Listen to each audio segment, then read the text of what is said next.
Hello friends, stock market outlook की इस दूसरी वीडियो में आपका स्वागत है। Buy the dip buy the dip, यही आप सुन रहे थे जो मीडिया में चल रहा था। अब वो बाय द डिप जो है वो परेशानी का सबब बन चुकी है, ये लोग आप जानते हैं। अब अगर हम देखें तो हम जो पोजीशंस हैं वो किस तरीके से हैं देखिएगा। अब एक शेयर है जिसने पूरे बाजार को बचा रखा है, निफ्टी को भी बचा रखा है, बैंक निफ्टी को भी। और वो शेयर है आईसीआईसी बैंक, जिसने आज बचाया और कल बचाया था एचडीएफसी बैंक ने। यानी कि बैंक निफ्टी में उतनी गिरावट नहीं आई जितनी निफ्टी में आ गई है। एडवांस डिक्लाइन रेशियो आपको बता रही है कि भाई 2300 शेयर गिरने वाले थे और 223 बढ़ने वाले थे। ये आज नहीं, कल भी ऐसा ही था और हो सकता है कि अभी 2-3 दिन और ये प्रॉब्लम करें। जब तक मंथली एक्सपायरी निपट नहीं जाती तब तक हर राइज एक सेलिंग अपॉर्चुनिटी है। और स्मॉल कैप मिड कैप में हो सकता है कि आपको वो लंबा गिरता हुआ दिखे, धीरे धीरे करके बीच में बाउंस आएंगे। ऐसा नहीं कि एक तरफा आप मान के चलेंगे जी बिल्कुल ही गिरता जाएगा। अब ये देखिए, ये है आज की निफ्टी की एडवांस शेयर्स की। वो खाली एक अकेला ही शेयर था जो आज निफ्टी के 50 शेयर में से 49 के 49 शेयर माइनस में थे। और ये जो पैनिक बना है ये सारे शेयर्स में बना है। ये नहीं कि आज हैवी वेट गिरा है, आज कहीं उठा के देख लो शेयर भैया माइनस। अब आईसीआईसी बैंक में लोगों को उम्मीद है कि भाई ये समझ जाएगा। भैया मेरा ना आउटलुक शायद थोड़ा सा डिफरेंट हो, लेकिन मैं आप लोगों को एक ही बात बोलूँगा। बात ये है कि मुझे आईसीआईसी बैंक भी टूटता हुआ देखिएगा। जब भगदड़ मचेगी ना, कोई कुछ नहीं बचेगा। तो वो आईसीआई बैंक भी हो सकता है कल चपेट में आ जाए। कल बैंक निफ्टी की वीकली एक्सपायरी है, तो कल हो सकता है कि आईसीआईसी बैंक को चपेट में ले लें। और सबसे खास बात है कि निफ्टी बैंक में जो है 51257 पर क्लोज हुआ है। और इसने देखिएगा जो अभी पीछे से बाजार ऊपर से गिरे थे ना हाई बना के, वो निफ्टी ने तो तोड़ के नीचे निकाल दिया, लेकिन बैंक निफ्टी उसके ऊपर खड़ा हुआ है। और रीज़न है ये कि एचडीएफसी बैंक और आईसीआईसी बैंक क्रैक नहीं हुए। अगर ये क्रैक हो जाएंगे तो भाई साहब बाजार में जो ये लेवल्स हैं ये भी आने की संभावना है। और मुझे पर्सनली ऐसा लग रहा है कि शायद मंथली एक्सपायरी 50,000 के लेवल के आसपास हो और एक शार्प फॉल आपको अभी बैंक निफ्टी में भी आता हुआ दिख सकता है। और वो रीज़न होगा पैनिक सेलिंग का। तो पैनिक सेलिंग अभी और बची हुई है। अभी लोग आज जब बाजार बंद हुआ तो बहुत सारे लोग सोचेंगे कि यार मेरा तो इतना अच्छा प्रॉफिट है, मेरे शेयर 2 गुना हो गए, 3 गुना हो गए। कुछ लोगों ने 50% प्रॉफिट लिए, 60% लिए, कुछ ने 100%। लेकिन बहुत लोग ऐसे जिन्होंने बुक नहीं किया, तो वो पैसा भी आएगा। जो लोग देखेंगे जी हमारा तो प्रॉफिट ही गिरता हुआ जा रहा है, वो सेलिंग आएगी स्मॉल मिड कैप की। दूसरी कौन सी आएगी कि जिन लोगों के लॉसेज हैं वो सेलिंग आएगी कि भाई मैं अपना लॉस क्यों बढ़ाऊँ। तीसरी सेलिंग आएगी कंपलसरी, इंडेक्स गिर रहा होगा, एफएनओ गिर रहा होगा, तो जो ब्रोकर के एंड से भाई से सौदे कट जाएंगे। क्यों?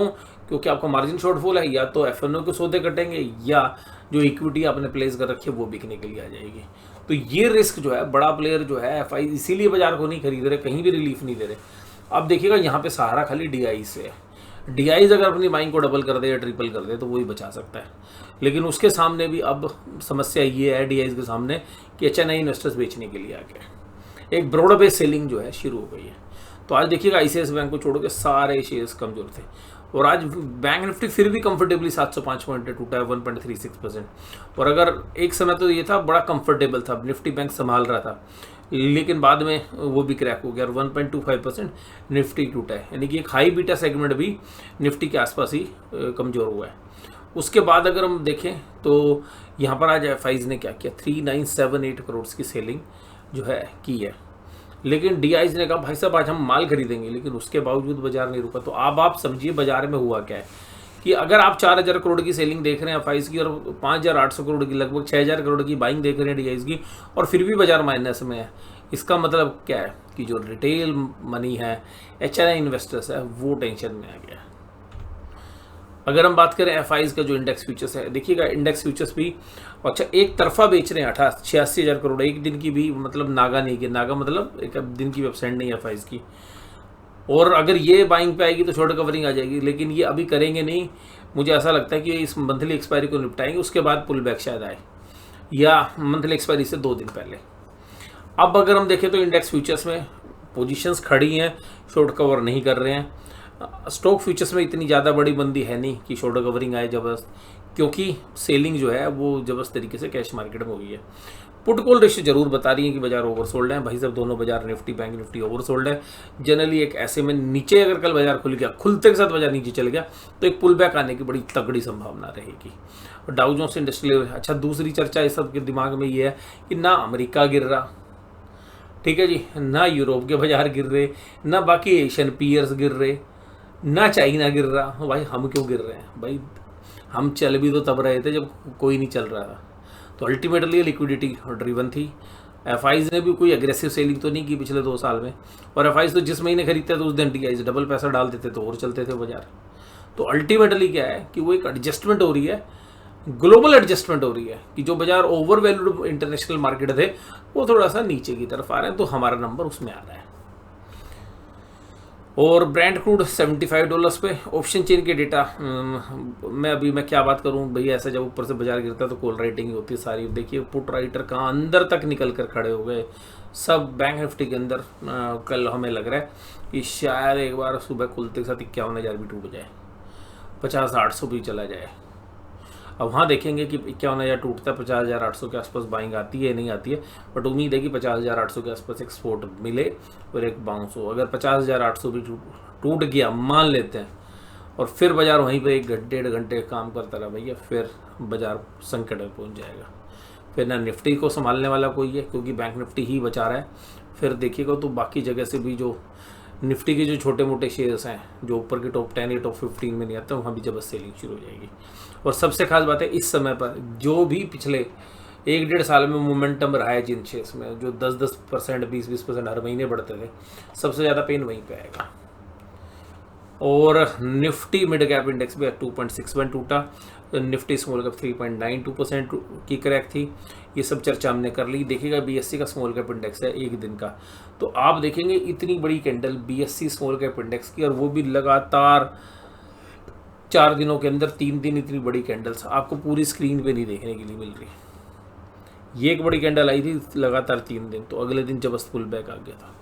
लेकिन इसके जो लोज हैं वो भी तोड़ दिए, इस कैंडल के जो लोज हैं वो भी तोड़ दिए, ये सबसे बड़ी चिंता है। और अब जो इसका अगला पड़ाव आ रहा है वो 52,000, और 52,000 तो हमें लग रहा है बहुत ही जल्द आ सकता है। तो अभी 53,530 है, तो हो सकता है कि आपको कल भी देखने के लिए मिल जाए या 1 या 2 दिनों में देखने के लिए मिल जाए। स्मॉल कैप मिड कैप में मेरा जो है बेरिश व्यू है। बाकी जगह मुझे लग रहा है कि 2-4-5% निफ्टी बैंक निफ्टी 2-4-5% करके सेटल हो जाएंगे, एक बाउंस आ जाएगा।